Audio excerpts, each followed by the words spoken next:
വിശുദ്ധ യോഹന്നാൻ അറിയിച്ച സുവിശേഷം 15-ാം അധ്യായം 5 മുതൽ 8 വരെയുള്ള തിരുവചനങ്ങൾ. ഞാൻ മുന്തിരിച്ചെടിയും നിങ്ങൾ ശാഖകളുമാണ്. ആരെന്നിലും ഞാൻ അവനിലും വസിക്കുന്നുവോ അവൻ ഏറെ ഫലം പുറപ്പെടുവിക്കുന്നു. എന്നെ കൂടാതെ നിങ്ങൾക്കൊന്നും ചെയ്യാൻ കഴിയുകയില്ല. എന്നിൽ വസിക്കാത്തവൻ മുറിച്ച ശാഖ പോലെ പുറത്തെറിയപ്പെടുകയും ഉണങ്ങിപ്പോവുകയും ചെയ്യുന്നു.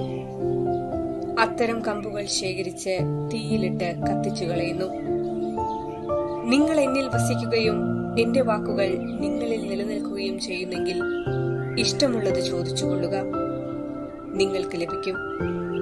നിങ്ങൾ ധാരാളം ഫലം പുറപ്പെടുവിക്കുകയും അങ്ങനെ എന്റെ ശിഷ്യന്മാരായിരിക്കുകയും ചെയ്യുന്നതുവഴി പിതാവ് മഹത്വപ്പെടുന്നു.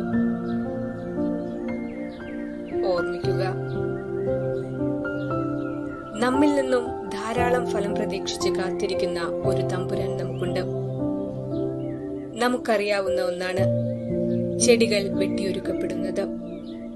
ആ ചെടികൾ ചോദിക്കുന്ന ഒരു ചോദ്യമുണ്ട്: ഞാൻ എന്തു തെറ്റു ചെയ്തിട്ടാണ് എന്നെ ഇത്രയധികം മുറിപ്പെടുത്തുന്നത്?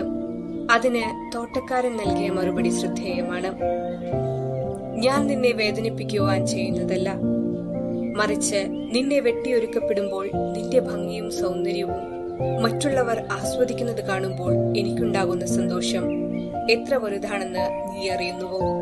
ഇപ്രകാരം തന്നെയാണ് നമ്മെയും ഫലം പുറപ്പെടുവിക്കുന്നതിനായി വെട്ടിയൊരുക്കുന്നത്. അപ്പോൾ നമുക്കുണ്ടാകുന്ന വേദനകളിൽ ഒരിക്കലും തമ്പുരാനെ കുറ്റപ്പെടുത്തേണ്ടതില്ല. കാരണം നമ്മിൽ നിന്നും ധാരാളം ഫലം പുറപ്പെടുവിക്കുന്നതിനായി ക്ലേശങ്ങൾ നൽകി നമ്മെ വെട്ടിയൊരുക്കുന്നു. ഈ ക്ലേശങ്ങൾ പ്രതീക്ഷിക്കാത്ത സമയത്ത് നടക്കുമ്പോൾ നാം അസ്വസ്ഥരാവുകയും ദൈവത്തെ പഴി പറയുകയും ചെയ്യുന്നു. എന്നാൽ അത് തിരിച്ചറിയാൻ കഴിവുണ്ടായാൽ അത് നമ്മുടെ സ്വഭാവമാറ്റത്തിനും നിലപാടുമാറ്റത്തിനും വളർച്ചയ്ക്കും കൂടുതൽ ഫലങ്ങൾ പുറപ്പെടുവിക്കുന്നതിനും കാരണമാകുന്നു. എല്ലാ വിശുദ്ധരുടെയും ജീവിതം ക്ലേശങ്ങളിലൂടെ കടന്നുപോയിട്ടുള്ളതാണ്. അതിലൂടെ ലോകത്തിന്റെ അവസാനം വരെ അവരെ ഓർമ്മിക്കുകയും അൾത്താരയിൽ വണങ്ങുകയും ചെയ്യുന്നു.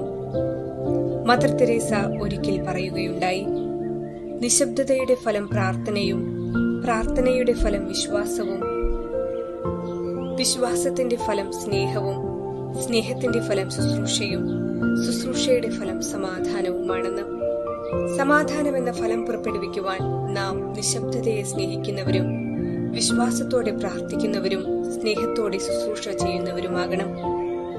സഭയുടെ വിശ്വസ്ത സന്താനങ്ങളായി ജീവിക്കുവാൻ വിശുദ്ധ മദർ തെരേസയുടെ ഈ വാക്കുകളിലൂടെ കൂടുതൽ ഫലങ്ങൾ നമ്മിലുണ്ടാകുവാൻ ഇടയാകട്ടെ എന്ന് പ്രാർത്ഥിക്കാം.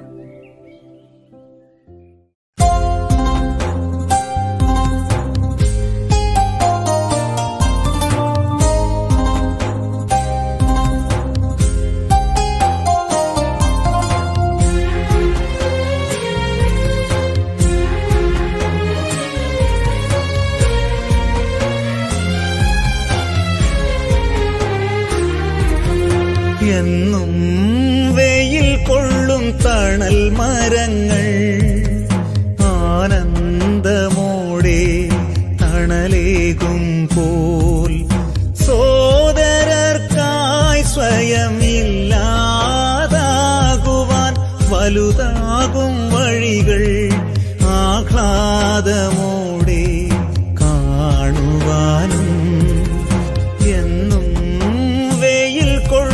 തണൽ മരങ്ങൾ ആനന്ദമോടെ തണലേകും പോൽ സോദരർക്കായി സ്വയം ഇല്ലാതാകുവാൻ വലുതാകും വഴികൾ ആഹ്ലാദമോടെ കാണുവാനും വരമേകളെ വരവേകളെ ആത്മാവായി വന്നീടണേ. തണലേകണേ തണലേകണേ തണലേകുമീശോയെ നിഴലാക്കണേ. തണലേകുമീശോ നിൻ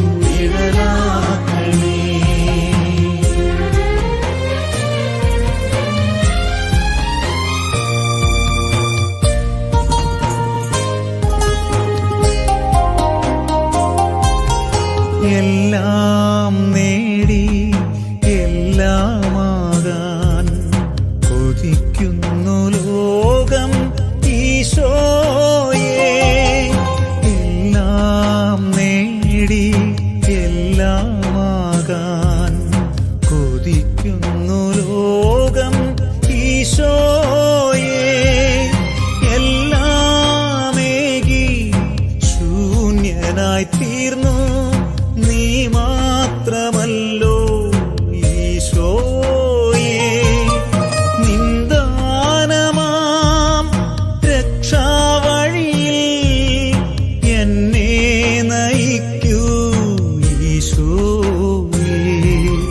നിന്ദാനമാം രക്ഷാവഴിയിൽ എന്നെ നയിക്കൂ ഈശോയേ. വരമേകണേ വരമേകണേ വരമേകുവാത്മാവായി വന്നീടണേ. തണലേകണേ തണലേകണേ തണലേകുമീശോയേ.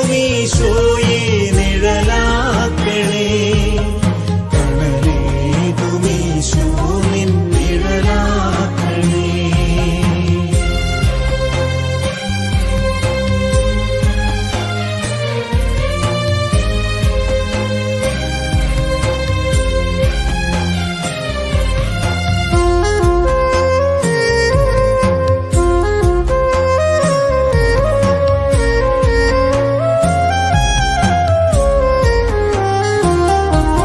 സ്നേഹം തുളുമ്പും തീരം തേടി ചരിക്കുന്നു ഞങ്ങൾ ഈശോയേ.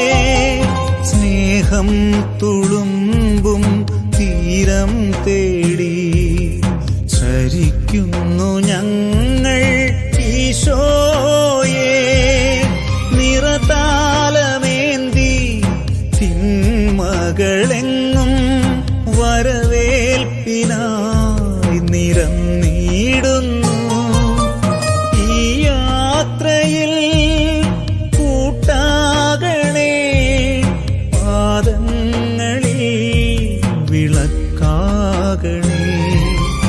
ഈ യാത്രയിൽ കൂട്ടാകണേ പാദങ്ങളിൽ വിളക്കാകണേ.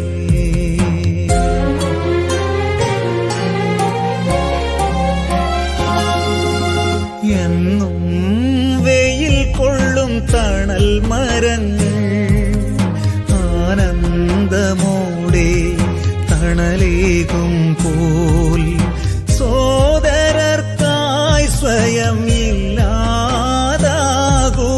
വലുതാകും വഴികൾ ആഹ്ലാദമോടെ കാണും